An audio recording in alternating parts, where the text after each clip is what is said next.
Fitness. I'm Coach Mel, and today we're going to go for a little run. Yes, I know we're inside, but that's okay. I just want to give you a sample of some training that you can do.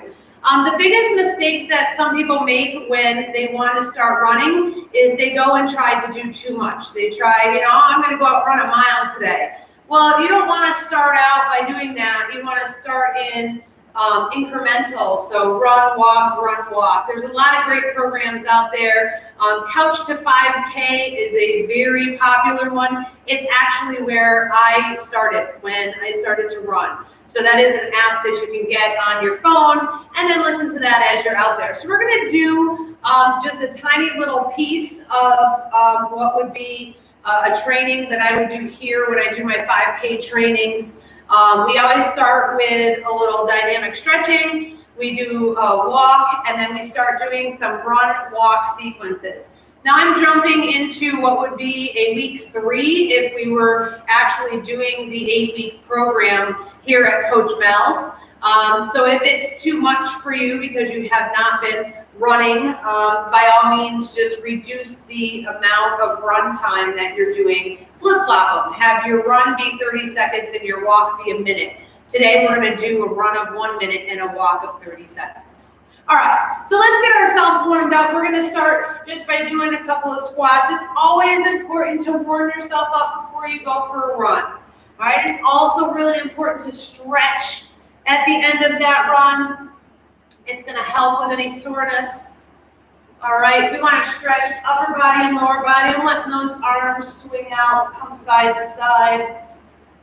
Those arms are going to be swinging back and forth. We want to get everything warmed up.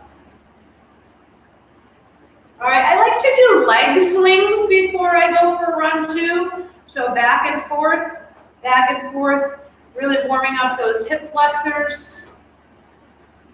Other side, back and forth. You can hold a wall when you do these to help with the balance. Good.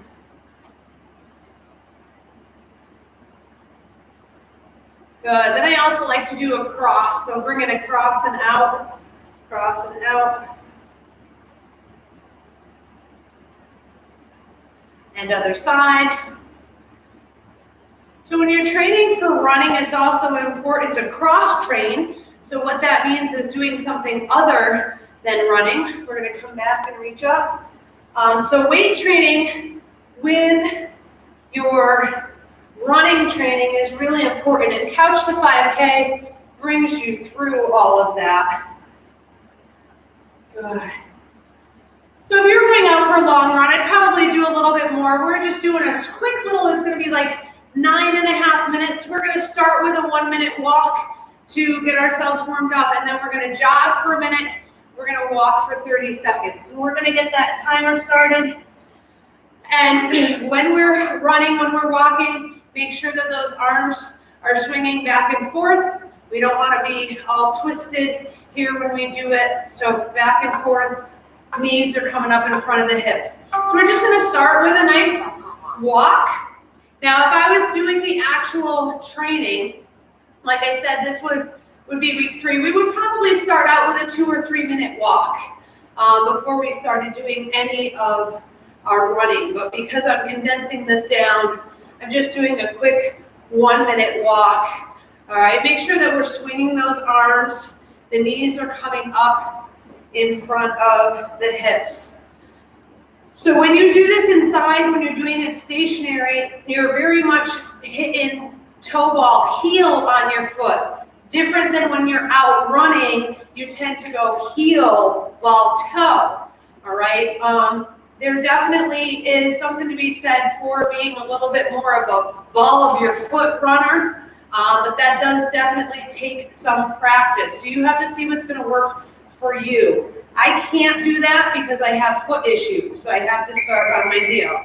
All right, so we're going to go into our first jog now. So we're going to bring that pace up. We're going to keep pumping those arms, okay? A couple of things that you want to watch out for. All right, you don't want a big kick like that when you're running. It's not necessary. All right, pumping those arms. Lift it in, good. Keep everything Nice motion here. Nice and relaxed too. Don't scrunch up your shoulders. Keep everything nice and relaxed. Find the speed that's right for you. Don't go out too fast, because then you won't last. All right, keep that going. We're going to be coming into a 30-second walk. Just a little more. 10 more seconds here. Good.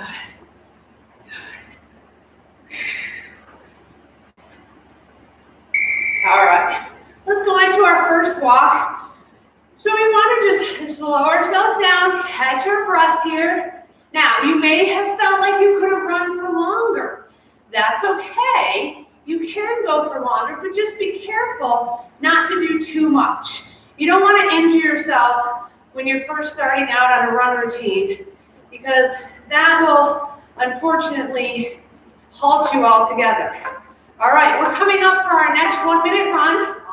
So we're going to do 5 1-minute runs, and then we have our walks, and then we will end with a 1-minute cool down walk. Good. So a couple of things when you're out there outside, be careful about where you're running. If you're running and the light is not well, please, please, please, and you're on the road, wear reflective gear. Really, really important. I do something called Ragnar relays where we run around the clock. So there are times, we're running at 2, 3 o'clock in the morning.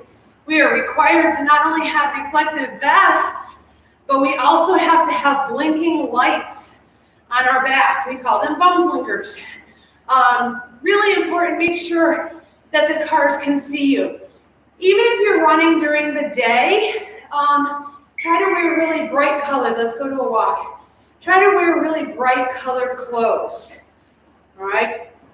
Another thing, something that drives me crazy, run going into traffic, all right? So you're running facing the cars. You can see them coming towards you. Unfortunately, there are a lot of distracted drivers out there nowadays, and you've got to be ready to bail out of the way if they're not paying attention, if they don't see you. All right, run number 3. So just a couple of things to keep in mind, because we all want to be safe out there. Now, if you have the opportunity, if you're running in a road race, in this life of COVID-19 right now, most road races have been canceled. But if you have the opportunity to run in a road race and the roads are shut down, bring yourself into the center of the road to run. Roads are pitched so that water runs off the road. So if you're running way over on the side of the road, sometimes that could bother your knees because of that pitch. It's not level. The closer you get to the center of the road, the better you are, because you're at the peak of that pitch. It's not pitched quite as much right in the center. All right, keep yourselves going here and walk. Ooh, all right. I got a couple more things for you. When you get to a hill, I live here in Harrington, Connecticut. You can't run for more than about 2 minutes without either going up a hill or down a hill. So, uphill, a couple of tricks for uphill is, first off, look down at the ground, because the ground in front of you is always flat. If you're looking ahead at something that's got a big angle to it, okay, we're running again, that could be pretty tough on you and discouraging, and you just want to get to the top. But if you're looking down while you're running, the ground is always flat. Running is very much mental as it is physical. Another thing, when you get to a hill, lean yourself forward into it a little bit and lift your knees up a little bit higher. Pump your arms a little bit more to help you, okay? And there's no shame in walking. There's absolutely no shame in walking up a hill. If any of you know Gallows Hill in Litchfield, I did the Litchfield road race once, and I thought I was so cool because I still had a little trot going up Gallows Lane, which is a very steep hill. only to find out when I got to the top of that, I still had a mile to go, and I had nothing left in my tank. All right, so pace yourself. You don't have to run up every single hill that you come to. Oh, my son just ruined the video. Hey, Ty, I'm live on YouTube and Facebook right now. So I gotta call you back later. All right, keep everything going. Pumping those arms, lifting those knees. All right. All right, we're going into I believe, our last run. All right, so 1 minute run. Going downhill is just as hard. It's not like on a bicycle where you get to coast down. You still have to run down, okay? But that's where you can extend your stride a little bit. So make your momentum give you a little bit of a bigger stride and bring you down that hill without quite as much energy. You don't want it to be a huge leap, but you can extend that stride a little bit on that downhill. Keep a slight bend in the knee. Be careful about, really putting that leg out straight and straining your knee coming down the hills. Keep a little bend there as you bring that stride out. But let yourself kind of glide down the hill. All right, we're almost done with our run portion, and we're gonna walk it out. All right, so we're gonna finish up here with a 1 minute walk. So keep those arms pumping. So really, really, really important. I'm trying to give you a whole bunch of tips all at once here during this quick 10-minute tidbit. So one of the things that you want to make sure is that you don't come to a complete stop.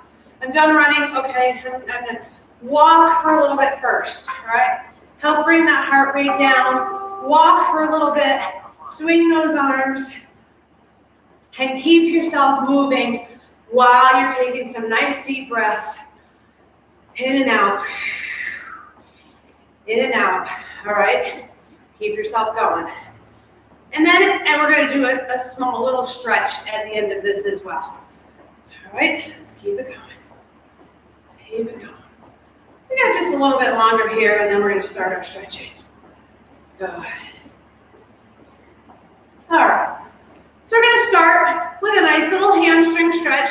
So we're just going to bring ourselves forward, like you're going down, touch your toes, and just hang out there for a moment. You're going to feel this in the back of your legs. All right, let's get a quad stretch. So up here, we bring those knees together, roll the hips forward. We're hitting on the quad. Good, let's get the other side. Excellent. If you feel when you're done, if you're sore or feeling some up in your shoulders, that's because as you were running, you were probably scrunching your shoulders up. That's actually pretty common that people do that, especially when they're first starting. You need to learn to just relax that upper body. And let's go to the other side, that inner thigh.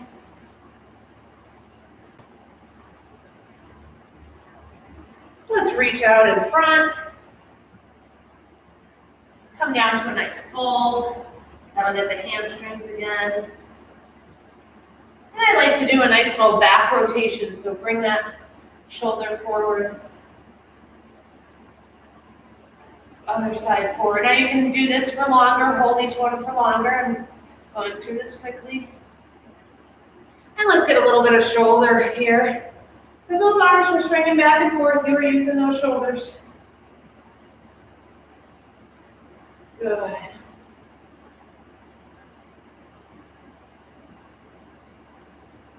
All right, that's it for today's 10-minute tidbit. Thank you for coming on a little run with me. I hope that some of the hints and tricks and tips that I gave you during our run are helpful. More than anything, be safe out there, especially if you were running on the streets. Not to say that on a trail, I mean, you can have incidents happen on a trail too, but out there on those streets, those cars and those distracted drivers, you need to keep yourself safe. So reflective vests and lights if you're running when it's on the darker side, and even bright clothes when you're running during the daytime. If you're going to wear headphones, maybe just do one so that you can still hear what's going on around you, but make sure that you stay safe. So thank you so much for joining me. I hope you enjoyed this. Hope to see you back here again real soon, and have a wonderful day, everyone.